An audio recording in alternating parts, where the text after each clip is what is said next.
Hello and welcome to Brand the Future. This is the Marketing Website Talk Show. I'm Colin Carroll. And I'm Leslie Chan. And we're here to give you the latest news in the world of marketing and advertising, both on campus and beyond.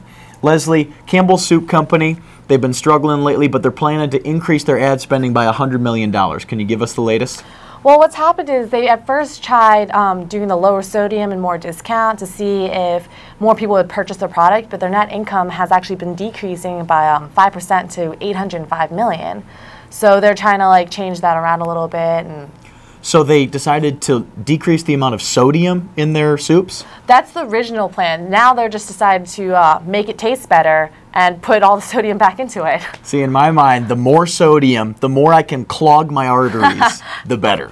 Would you agree?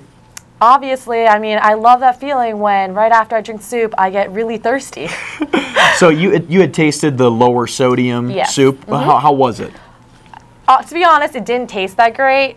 But at the same time, I was like, yeah, I'm being healthy. This is probably the good soup that I can get in the store. So I would still purchase it. Okay. But it really didn't taste that great. Okay. Well, they're planning to continue with their It's Amazing What Soup Can Do ad campaign, where they say essentially, how will you get to a happier place? Will it be running, dancing, jumping, and then in the end, the only thing that you need is a good bowl of soup. So whether that's true or not, for some of you it may be. Hopefully with more sodium, that'll be the case. But they're planning to continue with that. They're going to bring in some new executions of that same ad campaign, I believe, on Monday. So we look forward to seeing that. Leslie, a big thing these days are the daily deals websites such as Living Social and Groupon. Do you use any of these?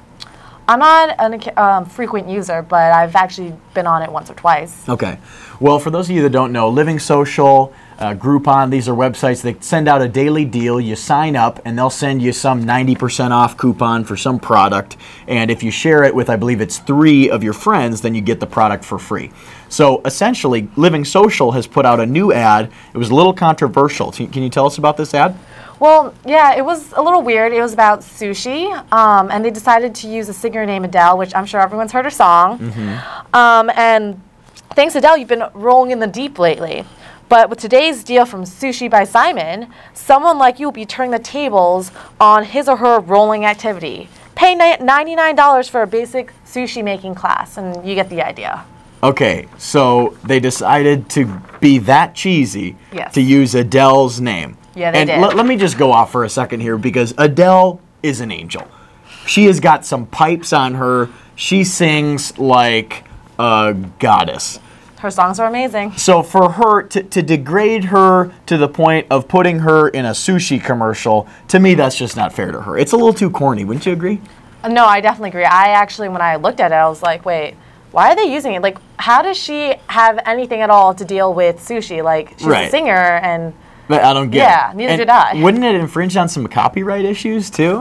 Can they use her name in the name of the song? I'm pretty sure if it's this public, they actually need to pay her, Because sometimes they'll let things slide, those high school T-shirts with those quotes from movies or songs and stuff. Sure. But this is on Living Social where it's a new big thing. Yeah.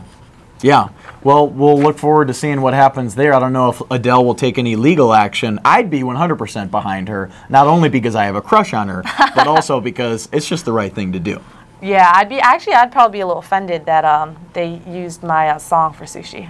So I know you've all been waiting on pins and needles, hoping, wondering, wishing to find out who won this week's marketing department website blogging contest. We had a lot of great submissions, but in the end we decided that one stood out from the rest, and it was about a very interesting product that one of your very own marketing students, her stepmom, actually invented it. And we're joined now by junior marketing major Amanda Frick. Amanda, congratulations on winning the blogging contest. Thank you. I know we were all very intrigued by your blog about the head wedgie. Can you tell us a little bit more about that? I know your stepmom invented it. How did she get the idea for it? It all started when my stepmom, I have a half brother and sister. They're twins and they're 9, and they were going from car seats to booster seats, and so they no longer had any head support, and they would fall asleep in the car and have their head hanging over to the side. And my stepmom always tried to, put blankets in or pillows to try and keep their heads from falling, but it wasn't working. So one day she sat down and she developed the head wedgie, and it's actually been able to help not only kids in the car seats, but also on the airplane, in not only kids in the car, but adults, people my age, and then also in the nursing field in hospitals. Very cool. Now, what efforts is your stepmom making to promote it and to get the word out about the head wedgie? It took her a while, but because she kind of went into the manufacturing field to try and get it created overseas, and then she would be marketing the product directly to customers after like China produced it, but we had too many difficulties. They weren't making the product correctly, or it was too expensive. So then she tried to get a company to buy the product, and my cousin made a YouTube video about the head wedgie, and she was sending that to a lot of companies. She was actually, she tried to go to Inventors Day in Philly and try and get all these big shots, and they didn't take it. They Really? said no.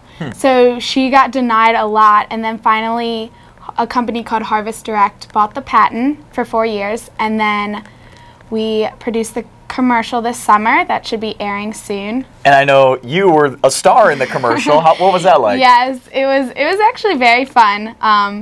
It was exciting, my first debut on TV, and so that was fun. That was in Florida, and it's going to be aired on, I think, Nickelodeon, Disney Channel, and a couple other channels. Great. So, and then I just heard, I think a week ago, from my stepmom that Walmart said yes. So that's going to be Awesome. really, really good to get that out there. Very cool. Well, you can find the head wedgie in Walmart and other stores, I'm sure.